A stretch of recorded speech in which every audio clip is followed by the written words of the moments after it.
유상범 의원입니다.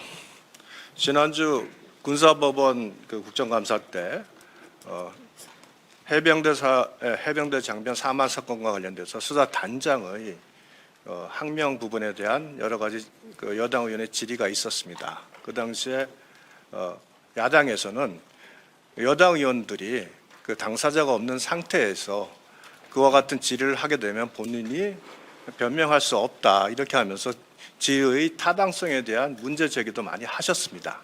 그리고 증인까지 신청하자는 말씀도 하셨는데 오늘 이정석 검사에 대해서 벌써 수회째 여러 가지 개인 사생활과 관련된 질의가 반복되고 있습니다.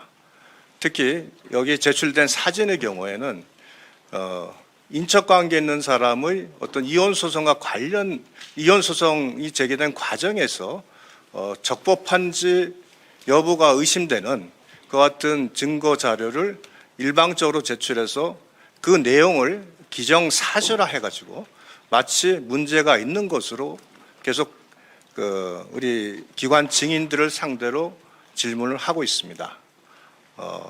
국정감사라는 것이 1년 동안 이 기관의 지난 정책, 수사와 각종 여러 가지 방향 등에 대한 질의인데 개인에 대한 이와 같은 질의가 반복되는 것은 아주 이례적이고 특정한 의도가 있지 않나 하는 의심을 받을 수밖에 없습니다.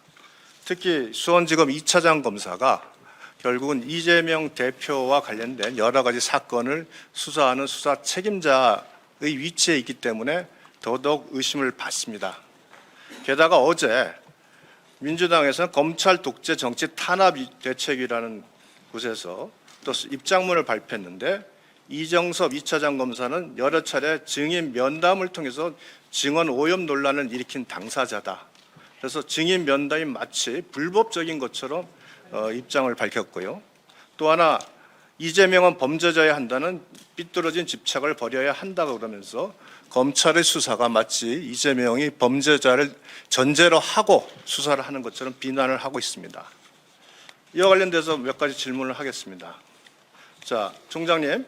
네. 형사소송법에서 검사가 증언 전 면담을 하는 것을 금지하고 있습니까?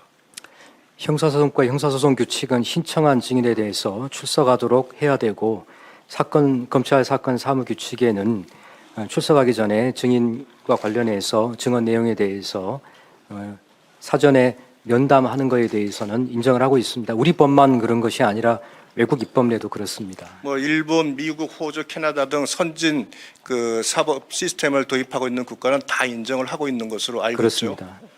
증인을 사전 면담을 금지하는 국가에서는 검사가 금지하게 되면 변호인도 사전 면담을 할 수 없게 이렇게 무기 대등의 원칙에 의해서 운영되고 있는 거 아시고 계십니까? 알고 있습니다. 네.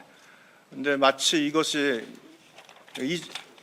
이정석 검사의 증인 면담이 마치 증언 오염이라는 프레임으로 지금 이렇게 이정석 검사를 계속 악마하고 있는 이 상황 아주 이례적입니다. 특정 검사를 한 정당이 이렇게 공격하는 예는 총장이나 되면은 모를까 일개 차장 검사에게 이렇게까지 하는 것 의도가 있다고 저는 보고 있습니다.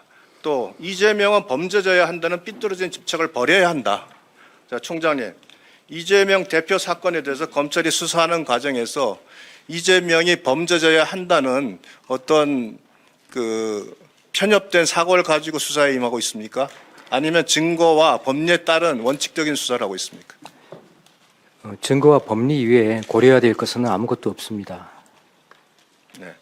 자, 우리 수많은 범죄를 저질러서 아까 우리 박범계 의원께서 지적하듯이 이재명 탑 기사가 조선일보에 10%나 나올 정도로 많은 범죄의 혐의를 받고 있는 이런 분이 당대표 된 것에 대해서 어떤 당 입장에서는 좀 외려 반성해야 될 상황을 마치 지금 이 수사를 하는 검찰에 대해 비난을 퍼붓는 것 이 자체가 지금 우리나라가 갖고 있는 법치주의의 현실이다. 저는 이렇게 얘기하겠습니다.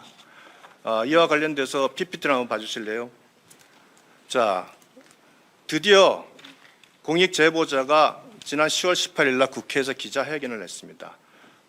여러 가지 얘기를 하고 있지만 저는 이 공익 제보자가 한 말 중에 이 말이 참 저한테 울림이 옵니다. 잘못한 이재명 대표는 당당한데 나는 왜 숨어 지내면서 신용불량자가 돼야 하나.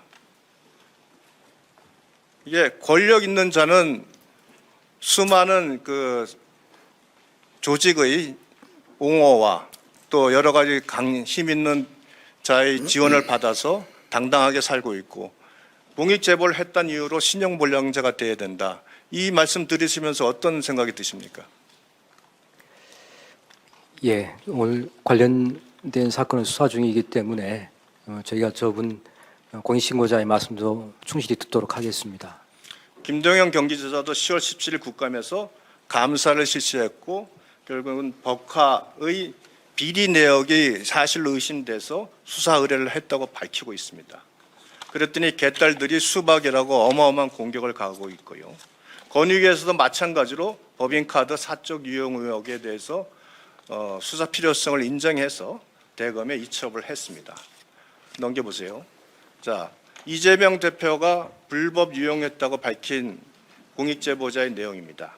휴일 개인 식사 비용, 특히 일본제 샴푸 구입, 일본제 샴푸 구입을 하니까 후쿠시마 오염수를 그렇게 반대했던 것이 갑자기 생각이 나네요. 전용 샌드위치부터 모든 개인 비품을 다 법카로 구입을 해서 썼습니다. 자, 공직자가 이렇게 부하 직원들을 동원해서 법카를 개인적으로 쓰는 것이 이게 크게 문제되지 않는 별것 없는 사안입니까? 여기서 지적하듯이 10만 원, 20만 원 그 특활비 쓰는 것도 국감장에서 문제 삼고 있는데 이것이 아무렇지 않은 별것 없는 사안입니까? 총장의 입장은 어떻습니까? 예, 관련된 혐의에 대해서 수사 중이기 때문에 저희가 문제된 점이 있는지 의혹사항을 충분히 밝히도록 하겠습니다. 예.